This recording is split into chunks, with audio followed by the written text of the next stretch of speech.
जानकारी के लिए। आगे बढ़ते हैं, रायपुर से एक और बड़ी खबर। 1 नवंबर से छत्तीसगढ़ में धान खरीदी शुरू होगी। आपको बता दें कि सीएम भूपेश बघेल के ऐलान पर बीजेपी की प्रतिक्रिया भी सामने आई है।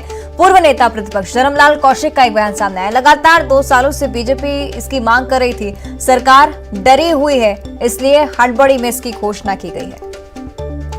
तो 1 नवंबर से छत्तीसगढ़ में धान की खरीदी शुरू होनी है और इसको लेकर बीजेपी की प्रतिक्रिया भी सामने आ चुकी है। देखिए, लगातार हम लोग मांग भी कर रहे थे और दूसरी बात, भारतीय जनता पार्टी की सरकार में 1 नवंबर से खरीदी की व्यवस्था हम लोग प्रारंभ किए थे, लेकिन 1 दिसंबर की जो हो रही थी वास्तविक में किसान के लिए लेट हो रही थे। अभी सरकार भी घबराई हुई है। हमारे प्रदेश अध्यक्ष जी का पत्र भी गया और पत्र जाने के बाद में आनन फानन में ये घोषणा किए हैं।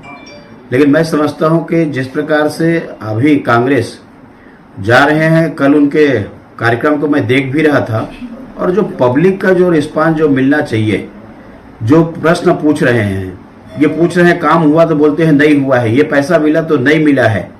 तो मुख्यमंत्री जी और सरकार घबराई हुई है, आनन फानन में घोषणा की है, लेकिन उसके बाद भी मैं बोलता हूं कि ठीक है, किसानों के लिए 1 नवंबर के खरीदी की व्यवस्था उचित है और आनन फानन में की, लेकिन अच्छे है।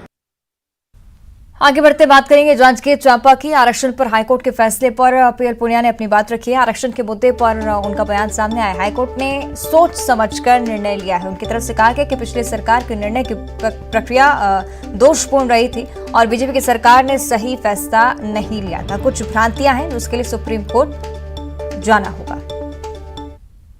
ऑनरेबल हाईकोर्ट ने सोच समझ के सब तथ्यों को ध्यान में रखते हुए जब देखा कि जो निर्णय की प्रक्रिया है वो दोषपूर्ण थी और इसलिए उसको जो निर्णय हुआ था उसको सेटिसाइड किया है, तो जाहिर है कि भारतीय जनता पार्टी ने कि सरकार ने वो ठीक निर्णय नहीं लिया था और अब उसमें कुछ भ्रांतियां हैं, कुछ क्लैरिफिकेशंस हैं। उसके लिए तो ऑनरेबल सुप्रीम कोर्ट में जाना ही होगा और सरकार संभवतः